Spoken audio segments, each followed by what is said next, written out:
SBI clerk means 14,000 बच्चे select होंगे, 1,40,000 बच्चे इसमें अपीयर होंगे।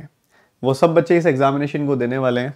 यहाँ से शॉर्टलिस्ट किए जाएंगे उन चुनिंदा बच्चों को और उनका वो सपना पूरा होगा SBI क्लर्क को फाइनली क्रैक करने का। इस एग्जामिनेशन के स्ट्रक्चर को उम्मीद करता हूं आप याद कर चुके हैं। क्वांट, रीजनिंग, इंग्लिश, जीए। कितने सवाल आने वाले हैं, कितने मार्क्स के आने वाले हैं, कितना टाइम अलॉटेड है। तो आपके पास रफली आप देखोगे 2 घंटे 40 मिनट हैं। बहुत मतलब एक अच्छी बड़ी सारी ड्यूरेशन होती है, जिसमें अपने आप को एफिशिएंट बनाना भी अपने आप में एक बहुत बड़ा टास्क होता है, जिसको आप through practice, through mock test उस ड्यूरेशन की आदत बनाओगे। आप सब नोटिस करते हो जब आप एक लंबी क्लास में होते हो, एक मैराथन में होते हो, तो आपका बीच बीच में मन थोड़ा सा परेशान होने लगता है कि यार कंटिन्यू करें कि ना करें, बाकी बचा हुआ फिर देख लेंगे, ये अभी तो थक गए हम, फिर देखेंगे, बाद में खाना खा के देखेंगे। क्या होता है, इतनी लंबी ड्यूरेशन तक एफिशिएंट रह पाना एक चैलेंज होता है। बट यहाँ पे आप बीच में ब्रेक नहीं ले सकते। ये 160 मिनट्स जो कि 2 आवर 40 मिनट्स हैं, इन 2 आवर 40 मिनट्स में आपको लगातार बैठ के अपने आप को हाईली एफिशिएंट रखना पड़ेगा और इन स्लॉट्स का पूरा फायदा उठाना पड़ेगा। एक अच्छी बात यहाँ पे ये है कि यहाँ पे सेक्शनल कट ऑफ नहीं है, और पिछले 3-4 सालों की कट ऑफ्स को अगर ध्यान से देखें और हर एक सेक्शन की कट ऑफ को ध्यान से देखें तो आपको जो गोल लेके चलना है वो 100+ मार्क्स का गोल लेके चलना है। मैं बच्चों को सॉरी, मैं बच्चों को जो एडवाइस देता हूं, देखो आपको मैं 2 पार्ट्स में आपके पेपर रखता हूं। एक पेपर है आपका जो जीए और इंग्लिश सेक्शन है। देखो जीए एक ऐसा सेक्शन है जो हमेशा से, चाहे वो IBPS पीओ, चाहे RRB पीओ या फिर SBI क्लर्क है, किसी भी ऐसे एग्जामिनेशन की बात हो, थोड़ा सा अनप्रेडिक्टेबल साइड पे होता है। आप कहने को बहुत ज्यादा मेहनत करो, अच्छे से काम करो, जैसे पढ़ाई कर रहे हो वैसे करते रहो, वो मैं रोक नहीं रहा। बट आप अपने 100 मार्क्स में से जो डिस्ट्रीब्यूशन देने वाले हो कि मैं क्वांट से कितने निकालूंगा, रीजनिंग से कितने निकालूंगा, इंग्लिश से कितने निकालूंगा, जीए से कितने निकालूंगा, जीए में खुद से एक नंबर, बड़ा नंबर मत लेके चलो, छोटा नंबर लेके चलो। जो बच्चा पहले से अच्छे से मेहनत कर रहा है, वो मैं ये नहीं कहूंगा कि वो बच्चा कि आप 5 नंबर भी नहीं निकाल पाएगा, नहीं, पर आप उम्मीद ये रख के चलोगे कि मैं 30-40 निकाल लूंगा, तो हो सकता है उम्मीद टूट जाए पेपर में जाके, और उम्मीद टूट जाएगी तो फिर बाकी जगहों से मार्क्स निकालने के लिए प्रिपेयर्ड तो रहना पड़ेगा ना। तो कोशिश तो हम यही करेंगे। अब यहाँ पे सेक्शनल टाइमिंग है, सेक्शनल स्लॉट है, किसी एक का टाइम चुरा के किसी दूसरे को तो नहीं दे सकते, पर हम अपने आप को दिमागी तौर पे तैयार करके तो चल सकते हैं कि पेपर में क्या क्या चैलेंजेस आएंगे। तो मैं यूजुअली बच्चों को जो सजेस्ट करता हूँ वो सजेस्ट करता हूँ कि आपके पास क्वांट और रीजनिंग 110 नंबर्स के हैं, 50 नंबर का ये, 60 नंबर का ये। आप कोशिश करो यहां से 65 मार्क्स तक निकाल लो। इन दोनों का मिला के एक 40 नंबर का, एक 50 नंबर का, 90 मार्क्स का है, और 90 मार्क्स में से दोनों को मिला के 40 मार्क्स तो निकाल ही सकते हो। 40-65 आपके 100+ हो गए। बट सुनने में काफी सिंपल लग रहा है, बट आपको मैं सही तरीका समझाऊं तो आप क्या कीजिए, जरूरी नहीं है कि आपका रीजनिंग ही स्ट्रांग होना चाहिए, क्वांट ही स्ट्रांग होना चाहिए, इंग्लिश ही स्ट्रांग होना चाहिए, जीए ही स्ट्रांग। जीए को छोड़ के, क्योंकि जीए इज समथिंग लाइक जिसके ऊपर थोड़ा सा क्वेश्चन मार्क रहता है हमेशा से, पेपर में क्या आ जाए, ठीक है। पर बाकी 3 सेक्शंस जो है ना, इनमें से आपके कोई भी स्ट्रांग हो सकते हैं। कई बच्चों के क्या है कि तीनों बहुत अच्छे होते हैं, तीनों ही बहुत अच्छे से मेहनत कर रहे हैं, इंग्लिश की क्लासेस में रेगुलर जा रहे हैं, जैसे कहा जा रहा है वैसे पढ़ रहे हैं, रीजनिंग की क्लासेस में, क्वांट की क्लासेस में, तो उनके तीनों अच्छे होते हैं। तो वो तीनों में से एक अच्छा नंबर निकाल लेते हैं, और यहां से 10-15 नंबर निकाल लेते हैं, 20 नंबर निकाल लेते हैं, तो कोई दिक्कत नहीं है। ओवरऑल आपको मार्क्स निकालने हैं, सेक्शनल कट ऑफ नहीं है, ओवरऑल आपको 100 लेके जाने हैं। तो उसके लिए आपको कैसे समझ आएगा आपकी स्ट्रेंथ और वीकनेसेस के बारे में, सबसे पहले कंप्लीट मॉक टेस्ट दो, साथ ही एक एक का बैठ के इंडिविजुअली सेक्शनल मॉक टेस्ट अलग अलग से दो। आपको दोनों चीजें दे दोगे ना तो आपको समझ आने लगेगा कि यार ये मेरी स्ट्रेंथ है, ये मेरी वीकनेस है, और टाइम तो बहुत कम है, तो अपनी स्ट्रेंथ को और थोड़ा बढ़ाना है और अपनी वीकनेस की ज्यादा टेंशन नहीं लेनी, ठीक है। कोशिश करना कि रीजनिंग और क्वांट और इंग्लिश में से एटलीस्ट इनमें से कोई 2 सब्जेक्ट्स तो निकाल ही लो, ठीक है, ये कोशिश तुम्हारी होनी चाहिए, ठीक है। और मैं तुम्हें सजेस्ट करूंगा क्वांट रीजनिंग, बहुत ज्यादातर बच्चे यही निकालते हैं, तभी मैंने एक स्टैंडर्ड प्रोटोकॉल जो रखा हुआ है वो यही रखा हुआ है कि इन दोनों में से आप 110 में से 60, 65, 70 भी निकाल लो, वही बाकी बचे हुए जो हैं वो इधर से कंपेंसेट कर लो, ये आपका गोल होना चाहिए। अभी मैं आपको ना बहुत कुछ बताऊंगा इस एग्जामिनेशन के बारे में, कई छोटी छोटी चीजें आपके सामने रखूंगा, इस वीडियो को पूरा देखना, ठीक है, समझने की कोशिश करना। अब आपके पेपर में क्या क्या आता है उसके बारे में बात कर लेते हैं। फिर कुछ प्रिपरेशन को लेके अलग अलग तरह की लेसन्स हैं जो मैं आप सभी को बताऊंगा, पढ़ाऊंगा, अभी बताऊंगा, ये बात डिस्कस करूंगा ताकि वो आप अप्लाई करो और आपकी तैयारी और थोड़ी स्मूथ हो जाए। ये चीज बस ध्यान रखना कि आपको मॉक टेस्ट में खुद को पुश करना है 100+ लेके जाने के लिए। 100+ 200 मार्क्स का पूरा जो सेक्शन है, इसमें सारे सेक्शंस मिला के आपको अपने मार्क्स को 100 से ऊपर लेके जाना है। आपके जो 50 मार्क्स का ब्लूप्रिंट है क्वांट के अंदर, क्या क्या आता है क्वांट में 50 मार्क्स का। 50 मार्क्स में देखोगे तो आपके 10 से 15 नंबर निकलेंगे नंबर सीरीज से, जिसमें wrong number series, missing number series and quadratic equations, ये टॉपिक आएगा। 15 से 17 नंबर आपके निकलेंगे अर्थमेटिक में से। लगभग 20 मार्क्स निकलेंगे आपके डीआई में से। ये आपके पेपर में आता है। हर एक सेक्शन में पूछा कैसे कैसे जाता है, जैसे नंबर सीरीज दे आज सिंपली डायरेक्ट वाली नंबर सीरीज पूछ लेते हैं, जिसमें मिसिंग नंबर सीरीज दे दी, रॉन्ग नंबर सीरीज दे दी, क्वाड्रेटिक दे दी, जैसी प्री में आती है। स्लाइट कैलकुलेशन बढ़ा देते हैं उसके अंदर। इसके अलावा वो कई बार क्या करते हैं कि आपको पूरी नंबर सीरीज लिख के बीच में ए दे देंगे और बाद में what is the value of a+1 का स्क्वायर रूट, ऐसा पूछ लेंगे। बात वही है वो मिसिंग नंबर सीरीज ही, थोड़ा सा बस हल्का सा वेरिएबल फैक्टर दिखने वाला, उससे कोई डिफिकल्टी क्रिएट नहीं हो रही, बट दिखने में थोड़ा सा फैंसी और अच्छा लगता है, बस वो काम कर देते हैं कई बार। पेपर में आता वही सब सिंपल है, ठीक है। ये नंबर सीरीज और क्वाड्रेटिक इक्वेशन। इस बार नया कुछ किया जा सकता है, तो जवाब है कुछ नहीं कह सकते, हो भी सकता है। हम तैयार हर तरह की चीज़ करेंगे। जैसे कि मान लो अगर मैं सिर्फ क्वाड्रेटिक इक्वेशंस की बात करूँ तो वो डायरेक्ट भी पूछ सकता है, वो sum of roots, product of roots भी ऐड कर सकता है और उसके ऊपर भी सवाल बना सकता है। और इसके अलावा कुछ वो आपको जो नेचर ऑफ रूट्स होते हैं उसके ऊपर भी सवाल डाल सकता है। वो इधर आप देखोगे तो लिनियर इक्वेशन के साथ कुछ क्वाड्रेटिक को मिक्स करके या कोई माइनर सा क्यूबिक का कॉन्सेप्ट भी ऐड करके कोई एक आध सवाल क्रिएट कर सकता है, ठीक है। मोर ऑफ इट लाइक मैं कहूँगा कि ये वाला सेक्शन सिंपल रखेगा, वो ज़्यादा कॉम्प्लिकेटेड नहीं होगा। डायरेक्ट कुछ पता है, कॉन्सेप्ट पता लगाया, आंसर निकाला, क्योंकि ये वन लाइनर सेक्शन है, वन लाइनर्स के तरह का लेवल, और उतने ही मार्क्स नहीं ईजी रहेंगे निकालने। 50 के 50 मार्क्स को वो डिफिकल्ट नहीं करता है।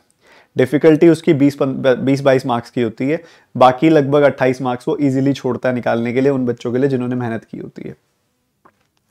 अर्थमेटिक 15 से 17 मार्क्स, जिसमें से आप लेके चलो लगभग 7-8 क्वेश्चन, इवन इससे भी थोड़े ज़्यादा 9 भी क्वेश्चन ले सकते हो आप, कि ऐसे होंगे जो डायरेक्ट अर्थमेटिक के क्वेश्चंस होंगे, मतलब डायरेक्ट वर्ड प्रॉब्लम, उसके 4 ऑप्शंस, मार्क करो, आंसर निकालो, खत्म। कुछ 2 से 3 सवाल आपको क्वांटिटी बेस्ड, डेटा सफिशिएंसी, ये सब टॉपिक से मिलने वाले हैं। फिलर्स हो सकते हैं, मैच द फॉलोइंग हो सकते हैं। उसके बाद आगे डीआई की बात करें तो डीआई के अंदर आप एक्सपेक्ट करके चलो कि एक तो केसलेट पक्का आने वाली है, 2 भी केसलेट्स आ सकती हैं, ठीक है, 2 केसलेट्स आएंगी। उसके बाद एक आपको most probably double pie chart या डायरेक्ट टेबल, जिसके अंदर थोड़ा बहुत वेरिएबल डाला हुआ मिलेगा, और 1 से 2 आप एक्सपेक्ट कर सकते हो arithmetic based DIs. Again not so much like deep concept नहीं होगा, डीप कॉन्सेप्ट नहीं होने वाला, डायरेक्ट बेसिक कॉन्सेप्ट होता है, उस बेसिक कॉन्सेप्ट के ऊपर डायरेक्ट क्वेश्चन होते हैं, ठीक है, बहुत ज़्यादा कॉम्प्लिकेशंस नहीं होती। चलो आ जाते हैं मुद्दे पे। ये तो इंट्रोडक्टरी पार्ट था अभी तक सारा का सारा। सबसे पहले प्रिपरेशन लेसन नंबर 1 है। प्रिपरेशन लेसन नंबर 1 क्या है कि डू नॉट यहाँ पे रिवाइज करो अर्थमेटिक। अर्थमेटिक रिवाइज करनी है। सबसे सुन लिया आपने, अपने दोस्तों से, किसी भैया दीदी से आपने बात की होगी, यूट्यूब पे वीडियो सर्च कर रहे हो कैसे तैयारी करनी है, सभी से आपने सुन लिया अर्थमेटिक रिवाइज करनी है। सब बिल्कुल समझदार हैं, एकदम समझदार हैं, बिल्कुल सही बात कर रहे हैं। अर्थमेटिक रिवाइज करो, जहाँ से भी आपने पढ़ी हुई है, मुझसे पढ़ी हुई है, किसी और टीचर से पढ़ी हुई है, सब टीचर्स बहुत अच्छा पढ़ाते हैं, ठीक है। तो आपने जहाँ से भी पढ़ी हुई है उधर बैठ के चैप्टर वाइज रिवीजन करो। जैसे आप पूरा का पूरा आपको सिलेबस जो है ना आगे आने वाले 8 से 10 दिनों के अंदर ख़त्म कर लेना है, रिवाइज कर लेना है, ये आपका गोल होना चाहिए। अब इसमें एक चीज़ का ध्यान रखना है कि जो सीक्वेंस में पढ़ा है ज़रूरी नहीं है उसी सीक्वेंस में रिवाइज करना है, क्योंकि अगर ऐसा है कि परसेंटेज, रेशो, ये चैप्टर्स रिवाइज करने बैठोगे तो आपके क्या हो जाएगा, यही चीज़ें करने में 2 चैप्टर करने में 4-5 दिन लग जाएंगे। नहीं, आपको करना है कुछ इस तरीके से काम कि आपको पता हो कि पेपर में आता भी हो ना वो ज़्यादा, जैसे परसेंटेज, रेशो से डायरेक्ट क्वेश्चन नहीं बनते हैं, कोई इक्का दुक्का दोनों को मिला के भी एक क्वेश्चन आने के चांस है, ठीक है, क्योंकि वो क्या है फंडामेंटल टॉपिक्स है, वो पढ़ के बाकी चैप्टर्स का बेस बनता है, उनसे डायरेक्ट क्वेश्चंस कम बनते हैं, ठीक है। तो आपको क्या करना है, आपको टाइम स्पीड एंड डिस्टेंस पहले रिवाइज करना है, आपको टाइम एंड वर्क पहले रिवाइज करना है, आपको बोर्ड्स एंड स्ट्रीम पहले रिवाइज करना है, आपको पाइप्स एंड सिस्टम पहले रिवाइज करना है, आपको SICI पहले रिवाइज करना है, आपको प्रोबेबिलिटी, परम्यूटेशन, कॉम्बिनेशन, मेंसुरेशन, ये जो 20 चैप्टर्स है ना, मिक्सचर, एलिगेशन, प्रॉफिट लॉस, ये सारे पहले रिवाइज करने हैं। उसके बाद बाकी चैप्टर्स की तरफ मूव होना है। तो मैंने अगेन इसके लिए स्टार्ट में मेंशन किया हुआ था कि do not start from percentage से शुरू मत कीजिए, मतलब जिस ऑर्डर में, जिस सीक्वेंस में ये चैप्टर्स पढ़ाए जाते हैं उसके बजाय आप जो इंपॉर्टेंट ज्यादा हैं वो चैप्टर्स पहले कीजिए, फिर बाकी चैप्टर्स पे आइए, ठीक है। उसके बाद नेक्स्ट प्रिपरेशन लेसन। थोड़ी मेरी आपको एनर्जी डाउन लग सकती है, जस्ट अभी मेरी तबीयत थोड़ी ठीक हुई है, तो मैंने कहा चलो इस बारे में आपसे बातचीत करने आते हैं, बच्चे काफ़ी वेट कर रहे हैं। उसके बाद नेक्स्ट टॉपिक आपका लेसन नंबर 2, गिव द, हाँ एक चीज़ और, आपके पेपर में ना वन लाइनर्स आते हैं, आपने अभी देखा स्टार्टिंग में मैंने बताया क्वाड्रेटिक के क्वेश्चंस और नंबर सीरीज के क्वेश्चंस आएंगे। तो बच्चे क्या करते हैं, अभी से दिन में 1-1 घंटा वही प्रैक्टिस कर रहे हैं कि भैया मैं वो 10-15 नंबर तो निकाल लूँ बढ़िया तरीके से। इस चक्कर में दिन में 1-1 घंटा, 1.5 घंटा उसी में लगे रहेंगे लास्ट तक। बच्चों अभी प्री पढ़ के आए हो, SBI PO के लिए भी प्री पढ़ा है तुमने, SBI क्लर्क के लिए भी प्री पढ़ा है तुमने, कुछ अलग थोड़ी आ जाएगा, थोड़ा सा कैलकुलेटिव होगा, बस आएगा तो वही सब ना। सो टाइम वेस्ट मत करो, लास्ट का 1 हफ्ता बैठ के रिवाइज कर लेना, मॉक टेस्ट के थ्रू वैसे भी रिवाइज हो ही जाएगा। सो अलग से अपना 1-2 घंटा देके या 1 घंटा देके या पौना घंटा देके ये काम मत करो। You have a lot of things to do, you have GA to revise, English के लिए रिवीजन करनी है, आपको रीजनिंग के इंपॉर्टेंट टाइप्स को प्रैक्टिस करनी है, तो वो मत करो, ये सब वन लाइनर्स वगैरह पे अभी टाइम अपना किल मत करो। बाद में लास्ट का 1-1.5 हफ्ता बचा हुआ होगा ना, तब बैठ के रोज 20-20, 25-25 मिनट के आप क्विक टेस्ट लगा लेना और तब उसमें रिवाइज हो जाएगी, अभी मत करो बैठ के, ठीक है। अभी आपके पास हर एक सब्जेक्ट में जो भारी भरकम चीज़ें हैं जो आ सकती हैं, जिसके ऊपर आपका हाथ खुला हुआ होना चाहिए, जिसके साथ आपकी फैमिलियरिटी अच्छी होनी चाहिए, उसको बैठ के बड़े बड़े स्लॉट्स में रिवाइज करो। Preparation lesson number 3।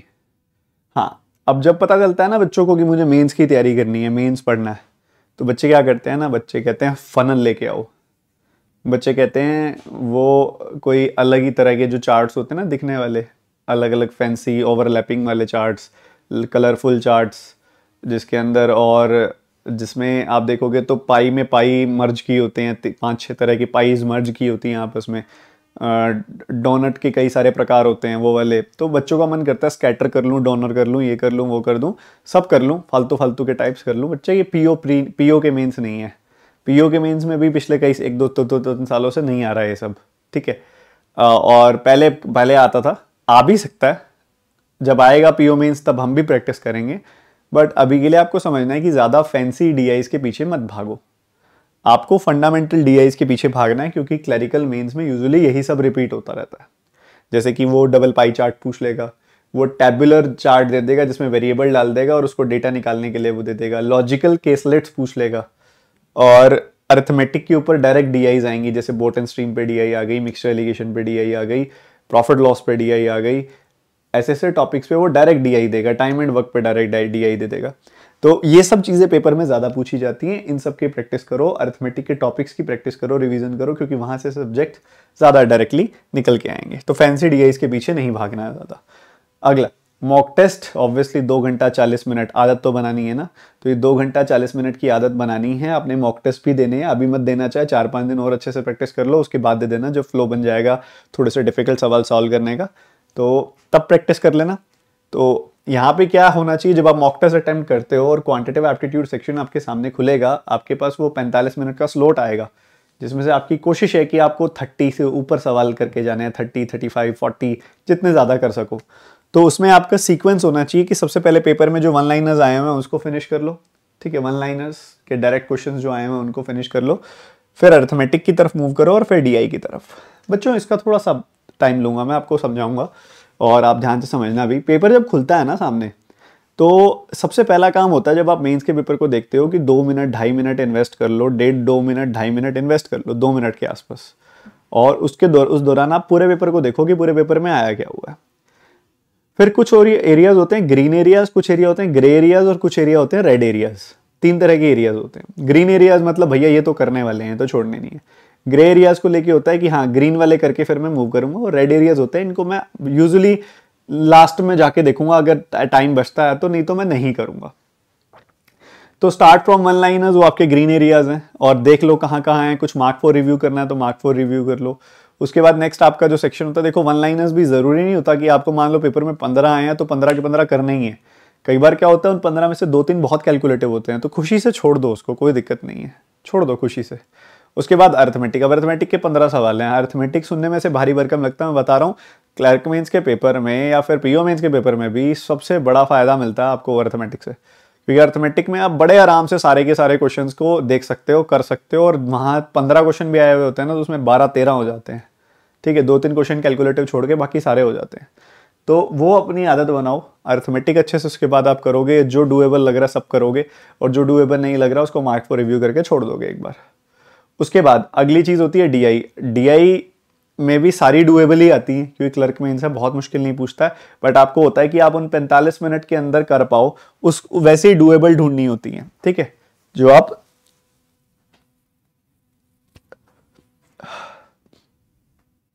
45 मिनट में कर पाओ, ऐसी डूएबल डीआई ढूंढनी होती है आपने। तो वो आपने देखा कि भाई ये डीआई हो रही है, 4-5 डीआई आई हुई है मान लो आपके पेपर में, पढ़ के लगा कि यार एक केसलेट में सब डेटा इन्फॉर्मेशन जो है आपस में अच्छे से इंटरलिंक हो रहा है, कर लो। नहीं वो करना, ग्राफ दिख रहा है, डबल पाई चार्ट है, मुझे पता है डेटा ऐसे करना है, सब्ट्रैक्ट करना है, निकालना है, फिर उसके ऊपर डायरेक्ट क्वेश्चन है, कर लो। टेबुलर में मान लो वेरिएबल डाल के दे रहा है वो, तो टेबुलर में वेरिएबल, अच्छा ये 2-3 पॉइंट्स दिए हुए हैं तो ये ऐसे इन्फॉर्मेशन निकल रही है, ऐसे वेरिएबल्स निकल रहे हैं, उसके बाद क्वेश्चन सिंपल है, कर लो। जो समझ आ रहा है वो कर लो, जो नहीं समझ आ रहा छोड़ दो। उसके बाद फिर थोड़ा सा दोबारा जब रिकंसिडर करोगे तब कनेक्ट हो जाएगा। तो प्रैक्टिस के साथ आप ये आर्ट सीखोगे कि मॉक टेस्ट या पेपर अटेम्प्ट कैसे किया जाता है, ज्यादा से ज्यादा दो और सीखो। अभी आगे आने वाले टाइम पे अब आगे क्या करना है, अब आगे का आपका क्या मोड होना चाहिए। आपका सबसे पहले बीइंग अ क्वांट टीचर मैं आपको सिंपल सी बात बताऊंगा, जो पॉइंट्स मैंने बता दिए हैं उनको ध्यान में रखते हुए मैं डिस्क्रिप्शन में एक प्लेलिस्ट का लिंक शेयर कर रहा हूं आप सभी के साथ। इस वीडियो की डिस्क्रिप्शन में मैं आपको एक प्लेलिस्ट दे रहा हूं, उस प्लेलिस्ट को फिनिश करो, उसको फिनिश करो नेक्स्ट 1 वीक के अंदर अंदर, ठीक है। आपको बहुत कॉन्फिडेंस फील होगा, चाहे डीआई हो चाहे अर्थमेटिक हो, उन सब चीजों को लेके, ठीक है। दूसरा, इस चैनल को आप क्या कर लो, सब्सक्राइब कर लो। जिस बच्चे ने इस चैनल को सब्सक्राइब नहीं किया सब्सक्राइब कर लो, और सब्सक्राइब करके बेल आइकन पे क्लिक कर दो, क्योंकि अब आगे आने वाली क्लासेस की नोटिफिकेशन आप तक पहुंच जाए जो मैं एसबीआई क्लर्क मेंस के लिए लेने वाला हूं, ठीक है। इसके अलावा कल वाली क्लास के लिए सब बच्चे रेडी हो जाओ। कल जो क्लास होने वाली है आपकी अर्थमेटिक पे क्लास होने वाली है, ठीक है। अर्थमेटिक एसबीआई क्लर्क मेंस बहुत ही प्यारी क्लास होने वाली है, बहुत अच्छे से कॉन्फिडेंस बूस्ट होगा, और बहुत बढ़िया बढ़िया टाइप सिखाऊंगा। पेपर में ये टाइप्स आते हैं, कौन से टाइप्स छोड़ने होते हैं, कैसे पता चलता है, कौन से टाइप्स अटेम्प्ट करने हैं, कैसे पता लगता है, अप्रोच क्या होती है, बहुत फास्ट सोचना होता है या बहुत फाइन अप्रोच सोचनी होती है, ट्रिक वाली अप्रोच सोचनी होती है, वेरिएबल वाली अप्रोच सोचनी होती है, इक्वेशंस बनानी होती है, रेशियो से करना होता है, क्या थॉट प्रोसेस होती है, वो सब चीज़ें मैं आप सभी के सामने रखूँगा, ठीक है। तो वो भी आप टाइमली आइएगा क्लास में, ठीक है। सेशन में यहीं पे ये वाला एंड करता हूँ।